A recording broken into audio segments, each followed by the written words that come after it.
Mr. President, I'm here to speak on the legislation that's pending before us.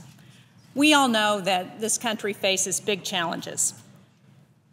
We face a declining infrastructure that's critical to our businesses. We need safe, reliable transportation if we're going to keep the flow of commerce moving. But as President Obama mentioned in his State of the Union address, when American engineers took a look at our transportation infrastructure, they gave it a D grade. That's not quite failing, but it's certainly not very good. Our declining infrastructure threatens not only our safety, but also our global economic competitiveness. America is falling behind economic competitors like Europe and China, which are making significantly more robust investments in their infrastructure.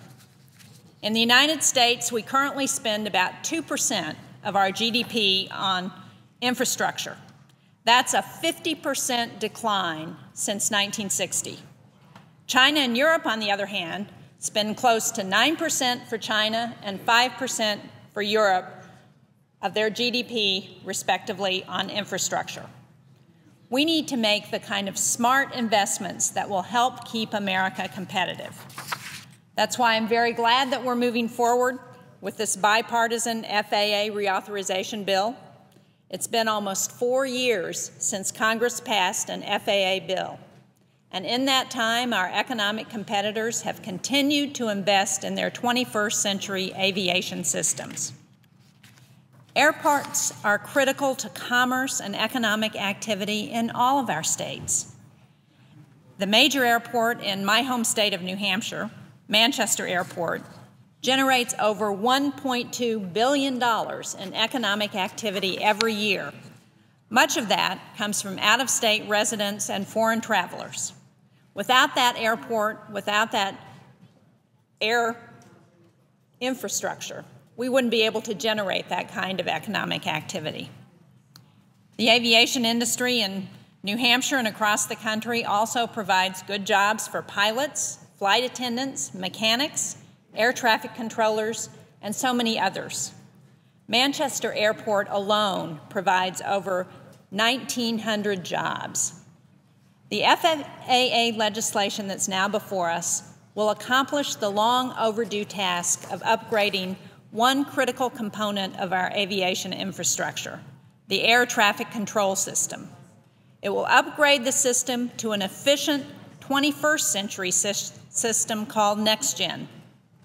Now, I don't think very many people realize that when they get into an airplane, the pilots and the air traffic controllers are using a 20th century technology to navigate the skies. I was just at a meeting of the High-Tech Council in New Hampshire and having this conversation with them. They didn't realize that that's the kind of aviation system that we use to fly our planes. So although our cell phones and cars have GPS systems, our multi-million-dollar airplanes use World War II-era radar systems. The system we have now is inefficient. It wastes the time and money of everyone involved in the aviation industry. As Chairman Rockefeller has pointed out so many times, even Mongolia has a more advanced air traffic control system than we do. That is just unacceptable. And not surprisingly, our outdated system is at capacity. According to the FAA, delays resulting from the constraints on the system cost the United States over $9 billion every year. That number is going to continue to rise if we do nothing. We need to take action. The FAA forecasts that the aviation system will carry more than 1 billion airline passengers annually by 2023. We cannot afford to let such an important part of our 21st century economy languish with 20th century technology. By investing in NextGen, our air traffic controllers will finally have the 21st century technologies they need to make our system more efficient. And let me just give an example of the progress that NextGen would make. Right now, air traffic controllers give all of their commands to pilots over the radio. They tell them when and where they'll be landing. Now, because all of the pilots in the area are listening, there's the potential for miscommunication sometimes. Our pilots and controllers are very professional. They do their jobs well. But sometimes people talk over each other. Pilots hear the wrong information.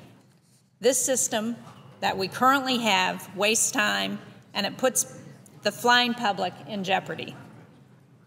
Once NextGen is in place, controllers will be able to type a command and send it directly to the plane. To all of us who use email, this sounds pretty basic, but it's an example of the kind of upgrades that are needed to make our aviation system more efficient and safer. By funding NextGen, this bill will bring our air traffic control system into the 21st century. NextGen will reduce congestion by allowing planes to fly more direct routes.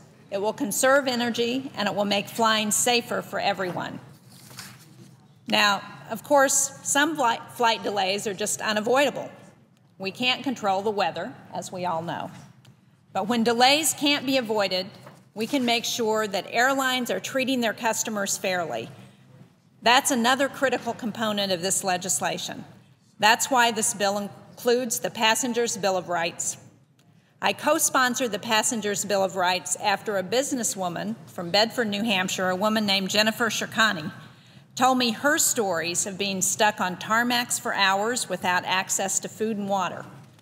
These experiences were so frustrating to Jennifer that she became a leader in the movement to get this legislation passed.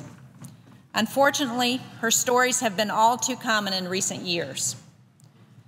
According to the Department of Transportation, hundreds of thousands of passengers have been stuck on the tarmac for more than 3 hours.